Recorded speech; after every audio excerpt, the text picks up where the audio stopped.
A paz do Senhor Jesus a todos. É uma alegria muito grande estarmos juntos novamente compartilhando desta mensagem. Sejam bem-vindos a este canal. Gostaria de deixar como referência duas passagens, meus irmãos.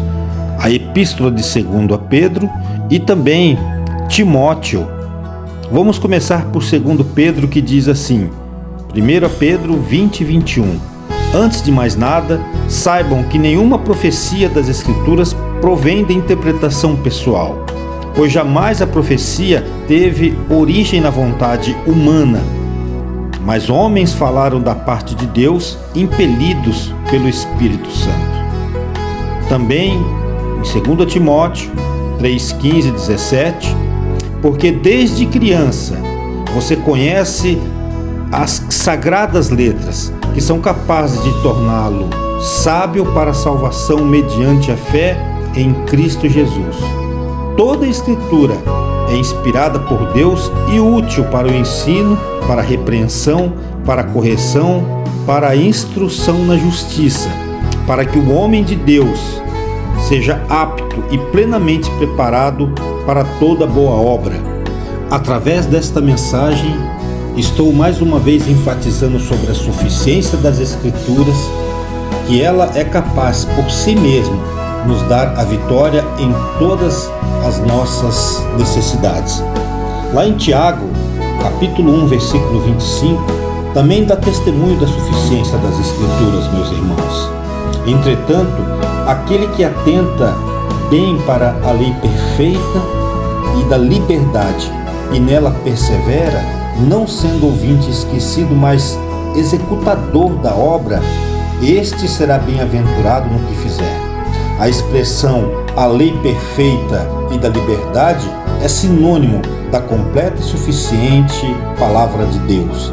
Novamente, bem-aventurança, satisfação, realização e tudo o mais que pertence à vida e conduta para um crente, para um cristão, estão sujeitos à obediência à palavra de Deus.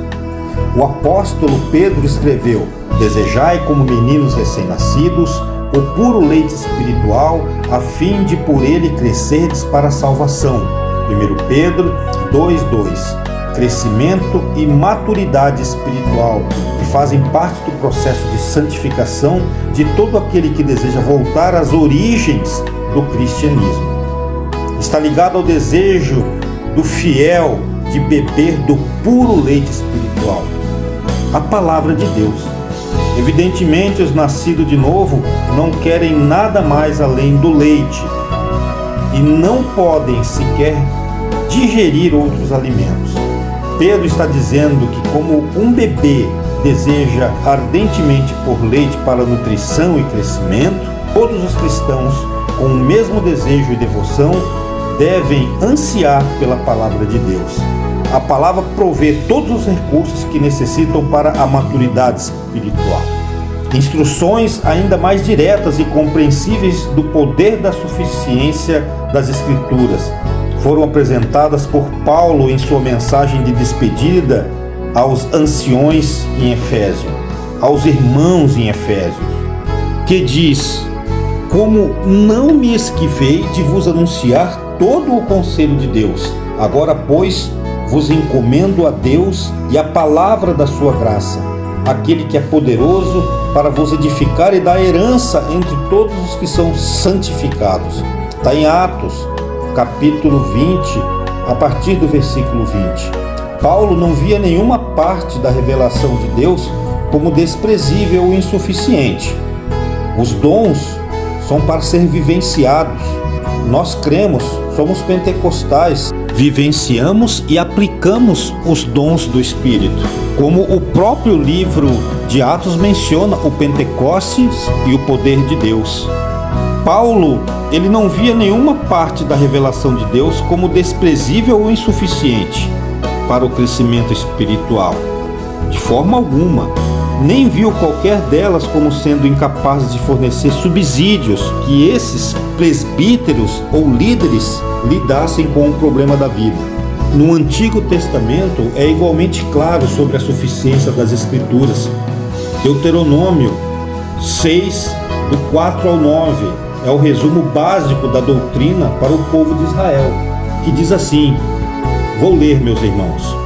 Ouve, ó Israel, o Senhor nosso Deus é o único Senhor. Amará, pois, ele ao Senhor teu Deus, de todo o teu coração, de toda a tua alma e de todas as tuas forças. E estas palavras que hoje te ordeno estarão no teu coração e as ensinarás aos teus filhos. E delas falarás sentado em tua casa e andando pelo caminho, ao deitar-te, ao levantar-te. Também as atarás por sinal na tua mão e te serão por frontais entre os teus olhos e as escreverás nos umbrais da tua casa e nas tuas portas. Esta foi uma forma simples de resumir a maior ordem de Deus que ele entregou a Moisés. Mas a lei de Deus, a sua palavra revelada, foi e é o único recurso para a vida e para a espiritualidade.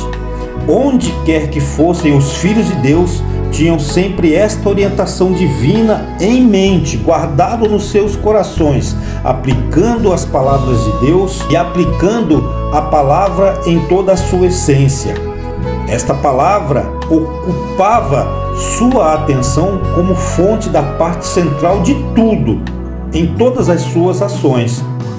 Para seu povo, em todas as eras, Deus ainda tem propósito para a vida humana.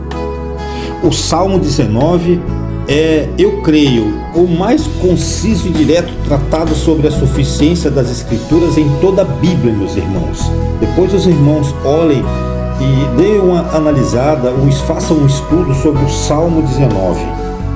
Esse salmo nos conduz ao significado da revelação divina.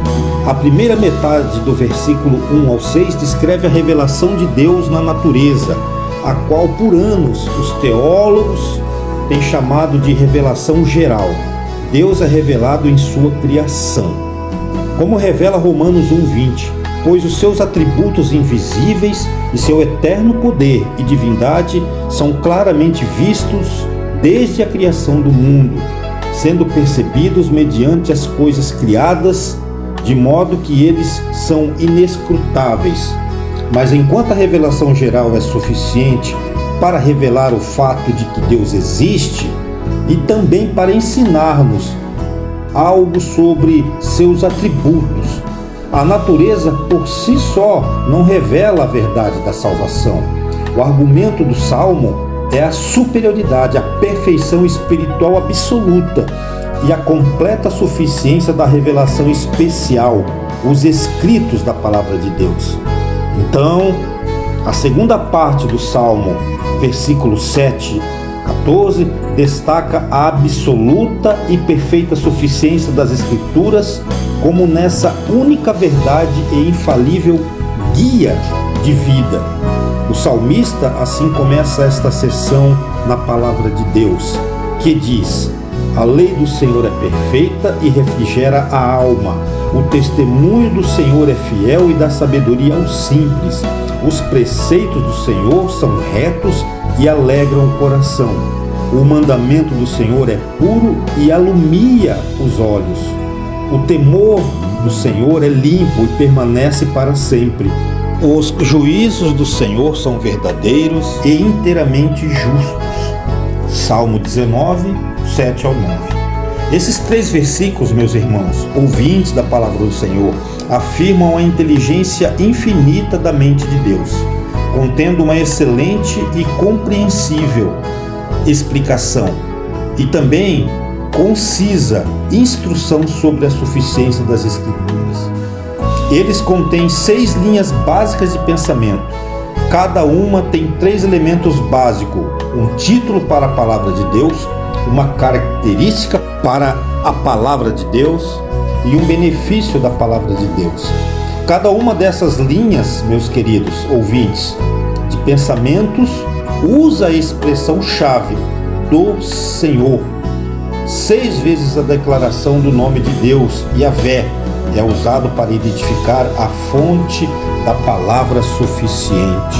Glórias a Deus. O primeiro título para a Bíblia é a lei.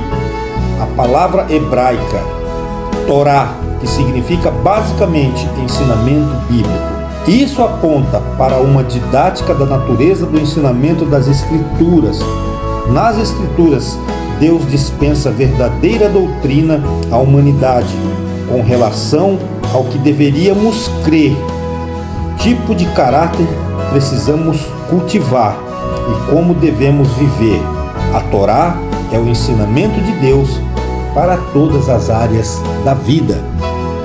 Meus queridos irmãos, desde Gênesis, passando pelo Decálogo, passando pelo Pentateuco, passando pelas Escrituras Sagradas, os profetas, iniciando no Novo Testamento, enfim, de Gênesis a Apocalipse, a palavra de Deus, ela nos demonstra a sua suficiência e a sua plenitude em tudo. Glórias a Deus por isso. Toda a Escritura é divinamente inspirada, meus irmãos. Vamos crer que a infalibilidade das Escrituras ainda deve ser proclamada nos tempos de hoje, nos dias de hoje, nas igrejas de hoje.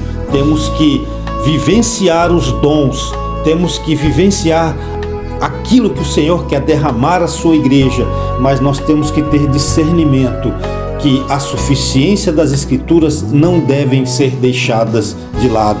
Todo ser que respira, louve ao Senhor, e toda a Escritura é divinamente inspirada por Deus. Meus irmãos, agradeço mais uma vez por acompanhar comigo esta mensagem. Fiquem na paz do Senhor Jesus. Até a próxima, para a honra e glória do nome do nosso Senhor e Salvador Jesus Cristo. Amém.